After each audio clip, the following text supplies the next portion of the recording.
Welcome to Your Food Business Success. This podcast is for early stage entrepreneurs in the packaged food industry ready to finally turn that delicious idea into reality. I'm your host, Sari Kimbell. I have guided hundreds of food brand founders to success as an industry expert and business coach, and it's gotta be fun. In this podcast, I share with you mindset tools to become a true entrepreneur and run your business like a boss.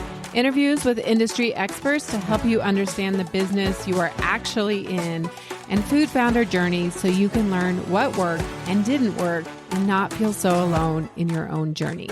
Now let's jump in. Welcome back to the podcast. So glad you are here with me.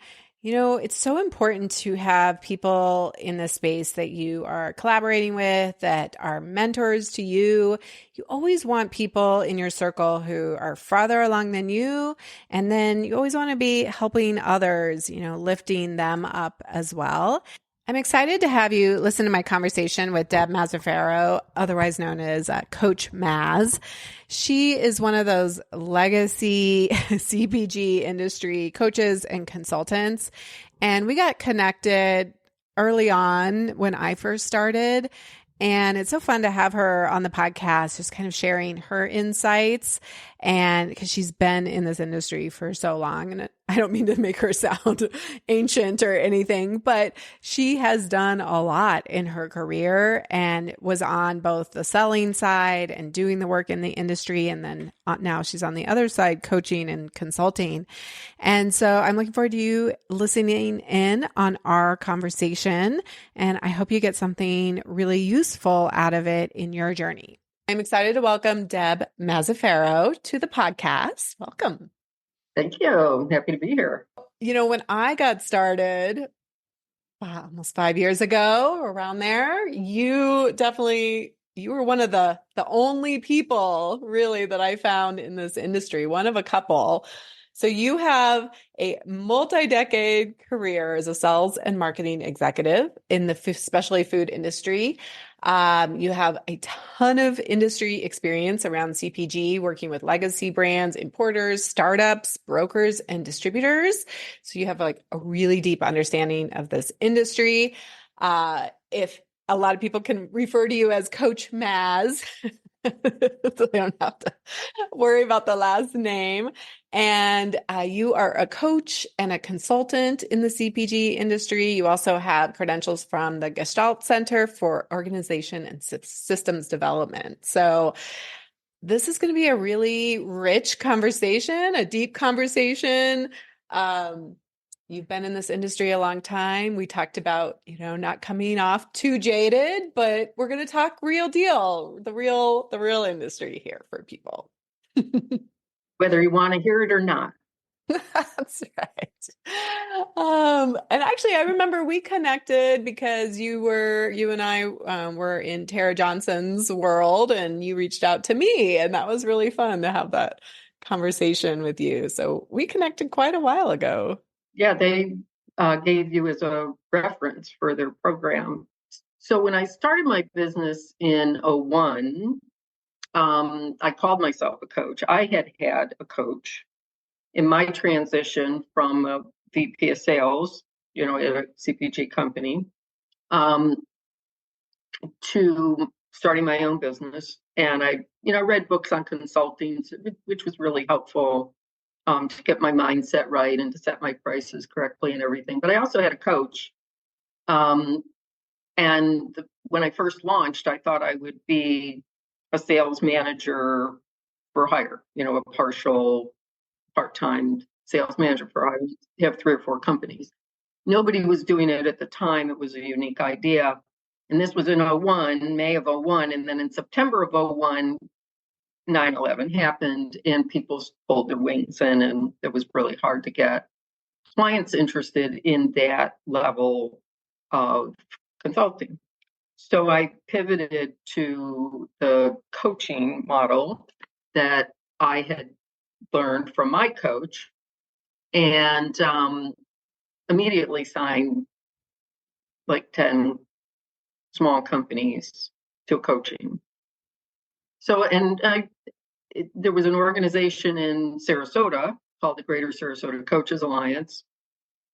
And it took me a while because I was traveling so much, but I finally made it to one of their meetings and joined and, went to, got really involved in line with a bunch of other coaches and expressed my frustration with clients who said, tell me what you did. You were so successful. Tell me what to do. And then they wouldn't do it week after week after week. They wouldn't do what, they said they were going to do.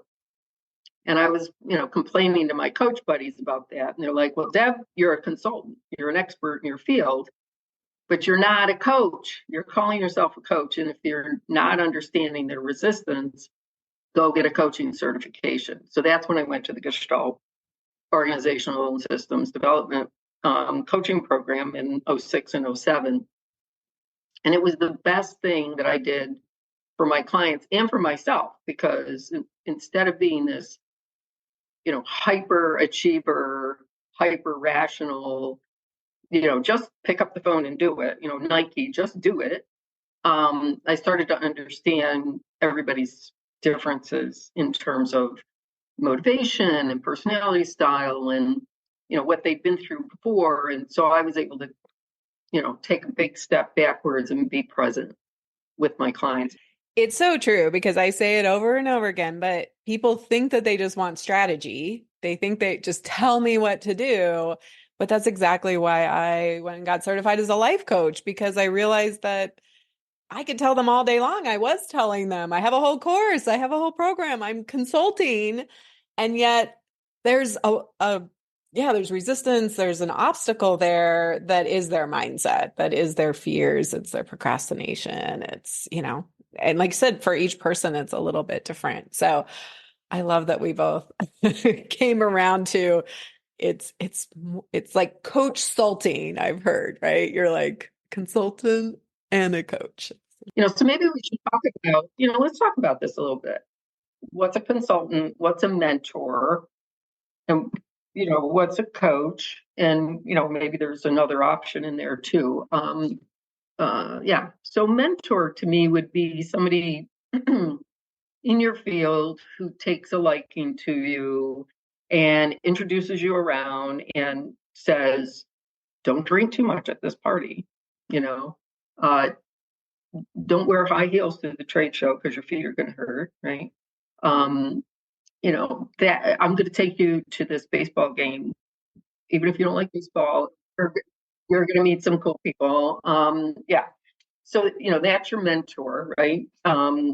They're taking you under their wing and they see value in bringing the next person up the line, right? And you want one of those. You want several of those throughout your career. You want to look for those people. And we have a lot of that in the specialty food industry, where in Expo West, and where people who become successful are generous with their time and their experience and whatnot. But their experience and their interpretation of their experience is not necessarily relevant to you and your product and what you're going to go through. So it's good to know that it's expensive to do business with UNFI, right? But that person who's successfully running a 10 or 15 or $20 million business doesn't have time to hold your hand on every single issue. And so that's why you hire a consultant. So somebody can tell you how to interpret that contract and where the landmines are when you say yes to free fill, or whatever other things that you might be contemplating.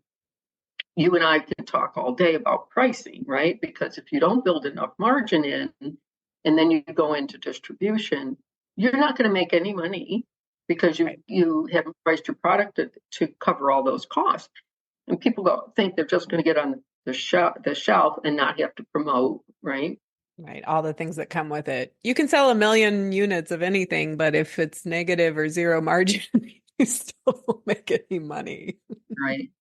So, so that's your consulting, your expertise, and you're paying somebody so that you have a trusted advisor to talk to every other week or whatever your frequency is. And you bring, they're like, your advisory board of directors in a way. And if they don't have the answer, they know people who have answers. So either they can introduce you or they can go get the answer quickly and come back with, more up to date. I mean, I've been doing this for so many years. I know when my information might not be 100% up to date, and I go get clarification. Or, if I've been working a lot in center of the store, and somebody's got a, fresh product, I'm going to go make sure that I'm giving some, the right information, because different categories have different requirements, right? Sure. Mm-hmm. And then the coaching.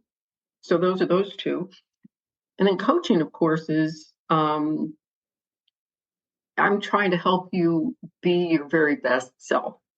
Not trying to change you. I'm trying to help you work through whatever it is that's coming up for you, negativity, or, well, we have coaching wheels, right? Where it's not just about the work. I had one woman, she was Japanese. She was a lovely lady, but of course, very self-effacing, as an Asian woman.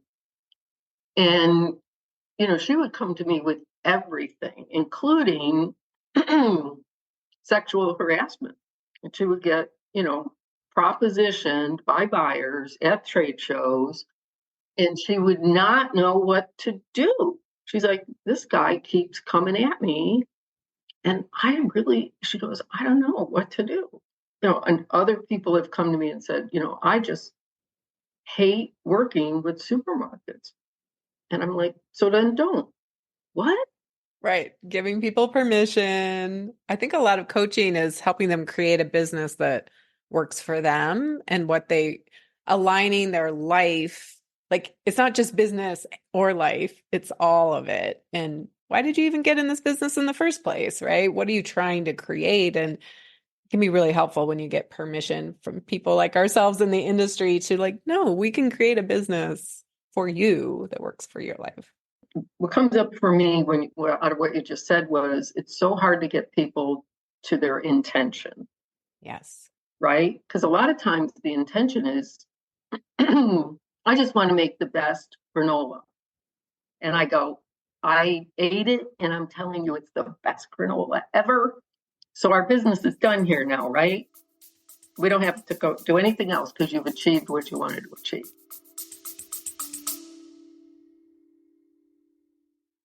I love a good farmer's market, and they are an incredible amount of time and energy and money, and you don't want to just hope that you're profitable. Instead, I want you to go through this exercise, this free market planning tool, this checklist that Danny and I created as part of the Up-Level workshop.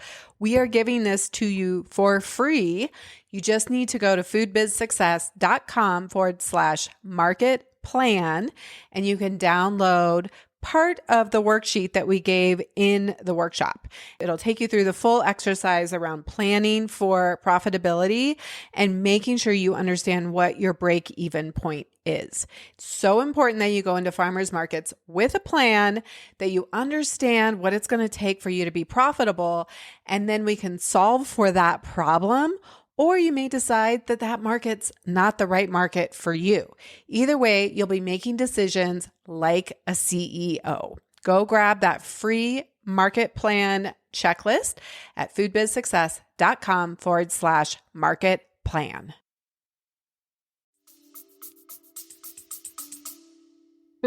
Gold star for you, but now what? Yeah. So, I said, well, nowhere did you say you wanted to be in business. So do you want to be in business? Oh, yes, of course I do. And then I'm like, okay, so do you want to just, make enough money to pay your bills? Do you want to have a whole bunch of employees? Do you want to sell your business to Kraft? Oh, yeah, I want to sell my business to Kraft. I'm like, I can't spoon feed you this stuff, right? It's not like a box you check off. It's like, really, you have to go deep into your heart, and how much energy and effort are you willing to put into this? Yep. Because if you want to sell your business to craft, it's probably not the best granola in the world, because the best granola in the world probably is pretty expensive and, it isn't going to have the kind of whatever appeal.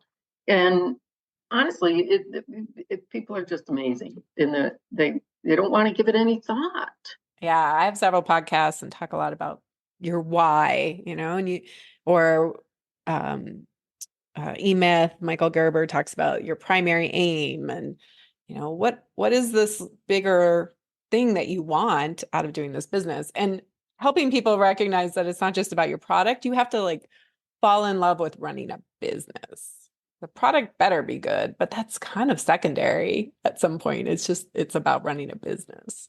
Well, I love that you brought up the E-Myth, because I mean, how old is that? 50 years old. I mean, and It's a classic. it's still relevant, right? Yeah. Absolutely. I think contribution is a big piece of our lives, and I think we always want to be contributing. That's where at least I feel the most alive. Whatever my work that I'm doing, I want to feel like I'm making a contribution and growing. Right. Well, Having meaning. yeah, And I meaning think the people, so the people that we're, speaking to who want to have a specialty food business, right? Their meaning is often about feeding the world better, or bringing a legacy family recipe to market, and having more fun in their life, right? They think the food business is going to be fun because they love food, they love to cook, they like to eat in restaurants, they like to travel, but they don't have any experience running a business. And so I always tell them, if I catch them early enough, go work for somebody. Oh, I couldn't possibly, go work for somebody for such low money. I go, no, instead you're going to work for zero and blow your savings and take on debt before you even know what this industry is to go about. learn all the lessons that you need to learn. That's fascinating. I do encourage people to maybe go volunteer, go work, even if it's just for a short period of time, like go help out a small brand, and go see what it's like. Make sure you want to actually do this stuff, especially when they're convinced that they want to make their own product like, all the time, like manufacture. Like go work for somebody else for a minute. Yeah. And the biggest thing is that they don't understand the turns, right? Like they think I'm going to make it and I'm going to sell millions, and every store that carries it is going to reorder it every week, 10 cases a week. They are just getting like their head around 2 pieces per SKU per week max on the shelf and that's how you build your business plan, not, oh, I'm going to do $1 million in 6 months or $12 million in 6 months. Yeah. Right. Which I think actually, one of the things we deal with as coaches is there's fear of failure, but there's also fear of success. And people often go to these big places and they haven't even started yet. And they're like, well, how am I going to handle selling, 1 million units every 3 months? And you're like, we haven't even, like, we got to pass go. This is a long journey, and there's going to be lots of steps to build on. I would love to talk about kind of where the industry was when you were starting out, even in '01. Because just for context, I think people that a lot of times I work with are seeing all of these brands. Maybe they're seeing stuff at the farmers market and they're also on the shelves, and they see success stories like Justin's or Purely Elizabeth or Sir Kensington's or, whatever XYZ brands. And it seems so much more accessible. And so we have a lot more people jumping into it. But can you take us back in the Wayback Machine and give us a little context of what it was like when you were starting out? So my degree was in business and my major was in retailing. So, back when department stores were a big deal, right? And I worked, my whole high school and college career in different, everything, right? From shoes to men's socks to kids wear, everything. And it was all my experience was ready to wear. So I get to my first, junior executive job, and, they have a great training program. They're like the crown jewel of the May company at the time, it was. And I move, to Pittsburgh, and I get this little apartment. And they go, so where do you want to, what department do you want to be in? And I'm a team player, so I go, anywhere you want to put me. They put me in the candy department. This is how I got in this industry. So the candy buyer bought candy and what they called epicure, gourmet foods. So long story short, 4 years later, I'm the buyer. I'm making squat money. I'm working crazy hours, and I want to buy a house. And you could buy a triplex in Pittsburgh for $30,000, and I can't afford to buy a house. So I go to the library, and I'm like, what am I going to do? Am I go back to school and get an MBA? Am I going to? And I find this book, The Best Way in the World for a Woman to Make Money. And it was about the Evelyn Wood speed reading course. And this was a guy who was hired to promote this new product, which we've all heard of. And he's scratching his head going, now, who am I going to get to sell this? So he goes, I bet teachers would be good at selling a reading program. Long story short, most teachers are women. And he learned that women were more empathetic and better listeners, and therefore better salespeople. Yeah. So, but at the time that I was a buyer, 80% of my department, the gourmet food department, the candy department was, we introduced Godiva. We were Russell Stover company, 60% of my business was Russell Stover. We had a local candy maker. We had then, nuts and jelly beans and things. But Jelly Belly was new on the market. Reagan had just made that popular.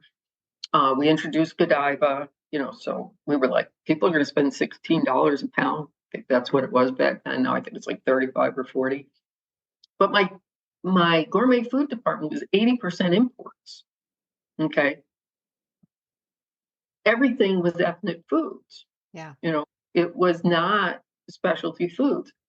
There was a 100-year-old company called John Wagner and Sons that made their own preserves and ice cream sauces and bagged teas and things. They were a supplier. I actually went to work for them as their national sales manager for 7 years.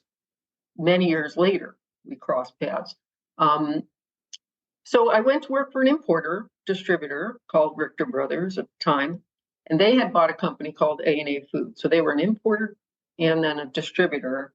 So we had some brands that were ours exclusively, and then we had brands, we called them Me Too brands, but brands that were like Cars Crackers that everybody carried. Nobody had an exclusive to.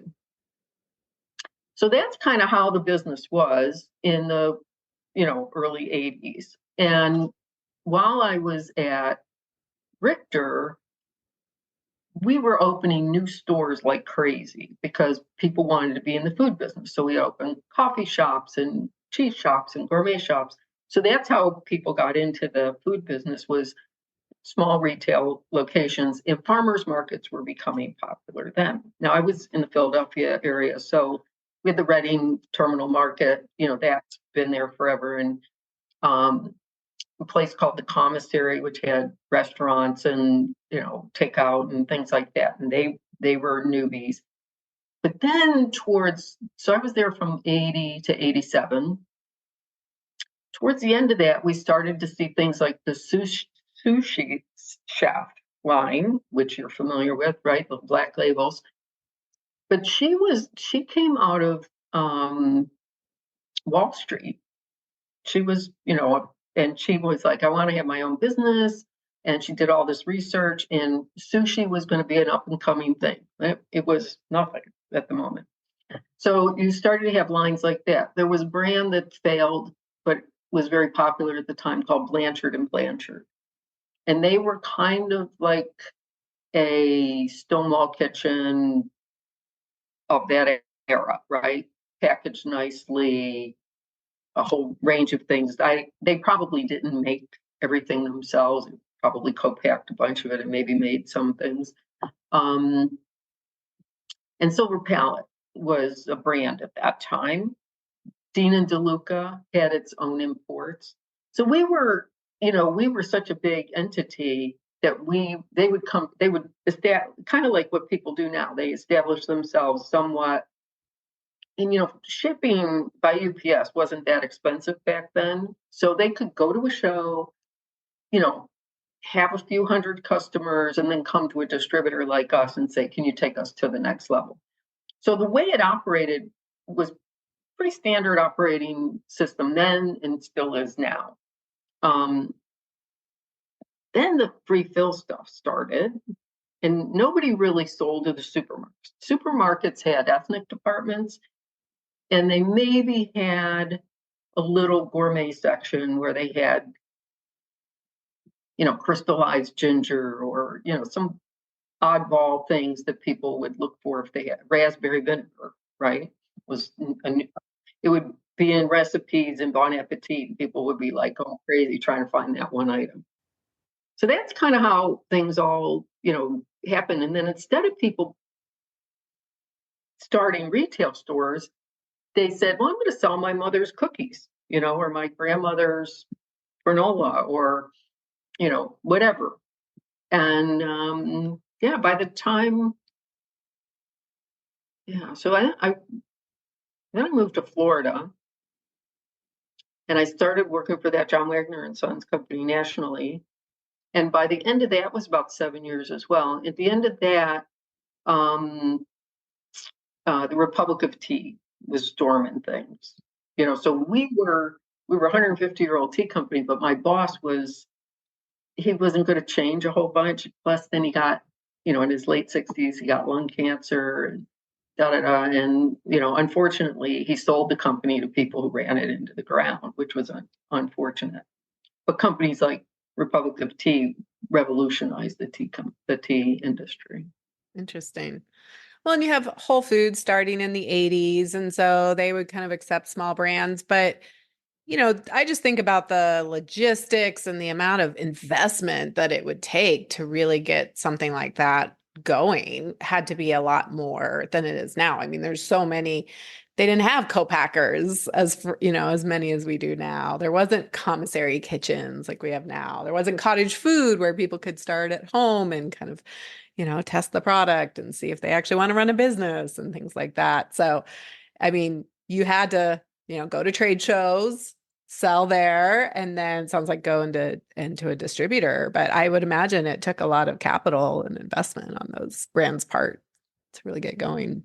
Yeah, I just think from what I've seen, it's always been regretfully hard for companies to get to scale, right? So they could do $65,000 a year. And, I had somebody call me one time because I used to go to Vermont to speak to the specialty food groups up there. And this woman, when I was up there met, and she called me sometime, I want to sell my business. I have a national brand. I'm like, okay, what, I just can't take it any further. She's doing $65,000 a year. And I'm like, just because you're selling into several states doesn't mean you have a national brand. And she was tapped out. She couldn't take it any further. Yeah. And I think that this is what happens a lot. I had failed businesses. I had a direct mail business, and I paid a franchising fee and dipped into my own savings for a while to maintain my lifestyle, and finally just said, this is ridiculous. I'm not going to keep doing this. And I think that's what people have to understand is you gave it your best, but when do you pull the plug? And other people I'm like, okay, now, we have to raise money. Let's think about how we're going to raise money to get you to the next level. Well, I can't give up any portion of my business. And I'm like, so would you rather have a $100,000 business, 100% of that, or would you rather have a $10 million business and have 30% of that. So that's kind of the past, and you've been involved. You have posters on your wall from fancy food shows of bygone days and From the 90s, I think the those. 90s. Yeah. Oh, nice. So you've seen a lot in this industry. I'm sure even that show has changed significantly. But as you look forward, are there any trends that you're seeing that brands could take advantage of now? Like, where's the silver lining, the hope for brands amongst all the competition? Yeah, so I think that instead of if I were going to start something from ground zero, which I wouldn't, I would go find a company that's doing 100 or $250,000 and buy it because that person is burnout and is ready to pass it on or be a partner in another business, something like that. I mean, it's really hard. You can attest to this, that the beginning ramp up. And the sweet spot for me has always been people who've hired brokers and got burnt, went with a distributor and got burnt. Because then but now they've survived and they're doing $1 million or $2 million in sales. And they're coasting, but they want to grow. And that's when I can go in and say, okay, you weren't ready for a distributor, or you didn't have enough margin, or you didn't promote, or whatever numerous different things that we would uncover, or you don't have a salesperson. I mean, you're running this business and you don't have a dedicated sales person who really can sell. Sue answers the phone and takes orders. No, that's what I'm talking about, right? So, figuring it, but anyway, that's what I have found over the years are the people that I can help the most, right? They've stubbed their toes, they've skinned their knees, and they know enough to know they need help, and they can maybe self-finance, their growth. Often it's a husband and wife, and one of them still works, or they have equity in their home or something, right? All of that. So, but if I were going to start from scratch, the trend I would use today is data. I would not say I'm going to make my grandmother's cookie, or maybe I would call it my grandmother's cookie, but who would be the wiser, right? If I would not hesitate to create a story. Doesn't have to be true life down to every detail story. But I would use data and I would go out and say, what is missing in the field? What is it that the consumer wants and isn't getting? So I was on one of these webinars a couple of years back, and I can't remember the name of the company who does this data, but they were just launching, and they were showing how all the new products were in these 5 flavor profiles. But what was getting all the buzz on social media were things like turmeric and, mushrooms and things. And nobody was doing this. They were all doing this because they go to the show and it's infectious, right? Like, oh, they have chocolate chips with cranberries. Let's do that. They're doing it. It must be good, Instead of saying, what is it what's all the chatter about? What can I jump on in terms of flavor profile or something that the consumer isn't able to find? And that's what I found as a national sales manager and as a VP of sales was when I was out on the road with John Wagner and Sons, for example, I would come back and say to my boss, we need to have a mustard. And he's like, what are you talking about? There's so many mustards out there. I go, there's this thing called honey cut mustard, and it sells for $5 a jar, and people can't keep it in stock. We need to have it. We introduced a spicy, sweet mustard, and we sold $250,000 like that. First off, we had the customer base, so all we had to do was sell everybody 2 cases, and we had a manufacturing facility that could make that. So we were set up for success. We also, because we did hot beverages, we did tea, we did flavorings for coffee. I came back and I said, on the West Coast, everybody's got these flavored hot cocos in individual sachets. They can't get enough of it, right? The manufacturing capacity hasn't kept up. So we found somebody on the East Coast and we did it, and we immediately, had an instant chunk of business.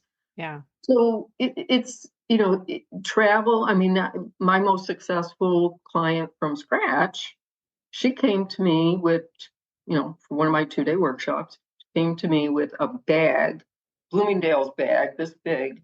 And she goes, I've been to every show and every store and this is all the stuff I found that interests me. Let's make something like this. And it took us over a year and market research to come out with, to come up with a category and then to find a manufacturer. And then, I kept saying to her, we're not doing this unless the margins are right, right? She came to me in 2010. We launched in she must come to me in 2009.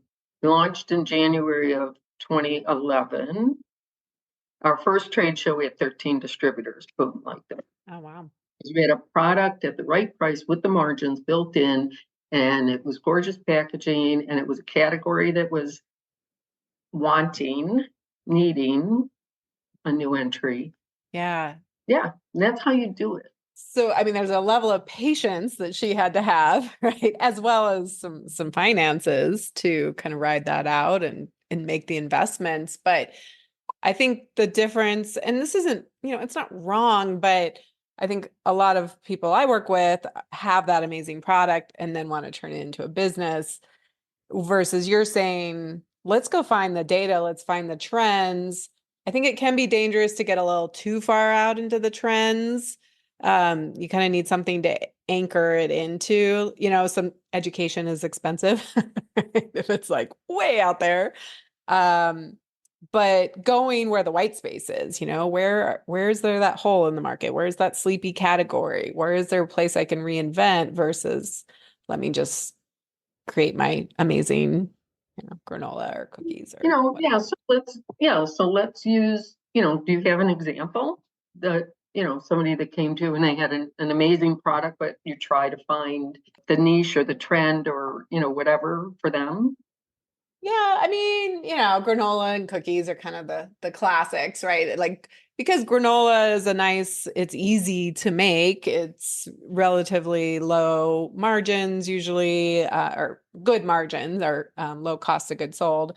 And but there's a lot of competition there, right? So how do you try to tack on whether maybe it's flavors, like some new trends in flavors, and maybe it's around the paleo or keto or different movements like that. But you kind of have to be careful that you're not getting in too late in the game, right? Like keto's kind of come and probably had its heyday and is on the downward. So finding those sweet spots, right? And so spending some time with the data and being open that your product right now that you have, like being open and flexible may not be exactly what you go out to market with.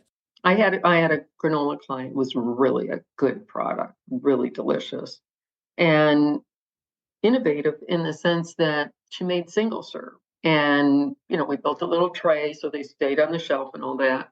All we got from the buyers was the pushback about where's your 10-ounce bag or where's your 16-ounce bag. So, you could be ahead of the curve too, unfortunately. We felt like we had the 100 calorie trend, the single serve trend, the low sugar trend. We had so many things going for it. And sometimes the buyers are so locked in. And so go back. And so this was enough years ago that data wasn't readily available. Whereas if we were doing it today and she had money to spend, I probably would have gone data sets just to show the trends ahead of time. And a lot of it was much harder to get those kinds of products into food service. And I probably, if it was happening today, I would say we're not doing retail, we're doing food service. And that doesn't mean you can't do food service at Whole Foods, right? Sure. You're just you're going to a different department head, a different category buyer. But we tried everything and she spent honestly millions. And it just didn't work. which was really devastating. Yeah, I'm not a big fan of flavor profiles. Like I had a client for 8 years. They came to me when they were 15 years old, I think. One major retailer was a big part of their business, and they knew they needed to diversify that. No sales manager, no distributor program. They were in distributors, but they fought with their distributors all the time. And every distributor had a different price, right? And so first thing I do for a workshop with a company like that is like, give me your sales data, and I break it down 80-20 rules. And I'm like, you 2 of your 8 flavors, I think they had 8 or 9 flavors, are 80% of your business. Your original flavor, 67% of your business. So, and every time they got into a new distributor, the original sold, and they'd be waiting and waiting and waiting for a reorder because they buy 5 flavors, right? And the other stuff didn't sell. So we changed it up and we said, you can, for the first year, you can only have the original. Oh my God, sales went crazy. People bought and rebought and rebought and rebought. So then 8 years in, he's like, I have all these cool, R&D projects. Let's introduce a new flavor. I said, great, what do you got? So we settled on pumpkin spice. And I said, all right, this is how we're going to do it. We're going to introduce it in January for October or September delivery. So we ran it for 9 months on early buy promotion, and you couldn't get it as a regular stock item. You had to pre-book it. And then we only ran it to fill those orders. So it was very efficient. His production guy was praising that option because he's like, I don't have to keep stopping the line and making pumpkin spice because somebody ordered 2 cases. I love that strategy so much. And that takes an incredible amount of discipline and constraint on the CEO to hold tight to that. Because what happens is once it's working, we're like, let's just keep doing that. And then we get all over the place again. So he comes back to me in January and he says, that was so great. We did X% of our sales. And let's keep it as a regular line. I'm like, no. We need the seasonal boost. Yeah, 100%. Pick another seasonal flavor. So I worked with a broker for 7 years, and they had a similar experience with with a major retailer who, they were selling this goat cheese. And they're like, we have goat cheese coming out of our ears. So this really smart salesperson, she says, well, what do you do? Let's do a promotion every month. So she got like 1,200 cases per month, not per month, sorry, quarterly for each store as an in and out. So in the spring, they took blueberry, and in the fall, they took pumpkin, and with Christmas, they took cranberry. She booked it all at the beginning of the year. The manufacturer knew what he had to make when. Beautiful. The retailer knew when to expect it. They put big display. That's the other thing is you don't want to sell 1 case. You want to sell 5 cases because then it's a big display and the consumer's eyes drawn to it. It doesn't even have to be on sale, right, during that period of time. It can, as long as there's something new to promote and excitement. Yeah, there's a big pile with a sign on it. People go, oh, what's this? I'll try that. Yeah, I love that. Well, we do have to wrap up for time, but you have a book about trade shows. So I want people to know about that. Where can they find that? Because we were talking before we started recording, you said people who actually follow that have the most successful trade shows ever. So I will brag on you. So where can people find that book? I think it would be such a good investment if you're going to trade shows. Thank you. So so coachmaz.com has a section that says trade shows, and there's a list of trade shows there as well as the book itself, and you can buy the book and just download it and be on your way, or there's an option to buy it with some consulting. And this is the perfect time this is April and the Fancy Food Show's 2.5 months away.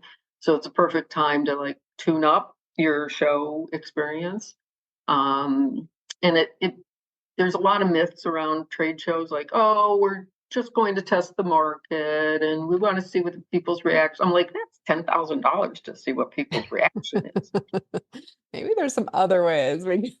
Let's try and write some orders. Oh, everybody says it's not a writing show. I'm like, because they don't try to write orders, right? Yeah. So there's a lot of valuable information in there, and it talks about are you ready for a show, and what could you do if you don't want to spend the $10,000 on a show? What are the other ways to use that $10,000 or whatever money you happen to have, etc. I think that's cheap now. Depends on what show you go to. If you're going to Expo, if you got away with 10 grand, I'd be, I'd be shocked. Yeah. Again, booths.